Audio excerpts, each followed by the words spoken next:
নমস্কার বন্ধুরা, আজকে একটা নতুন থালি নিয়ে চলে এসেছি। দেখুন, আগে প্রসাদ দিয়ে শুরু করলাম। আর আজকের বিশ্বকর্মা পুজোর যে পান্তা হয় সেই পান্তা নিমন্ত্রণে এসেছি।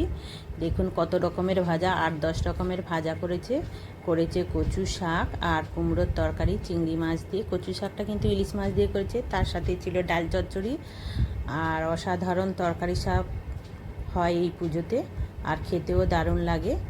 আর দেখুন 2 রকমের মাছের ভাজা হয়েছে, ইলিশ মাছ আর করেছে পোনা মাছের ভাজা।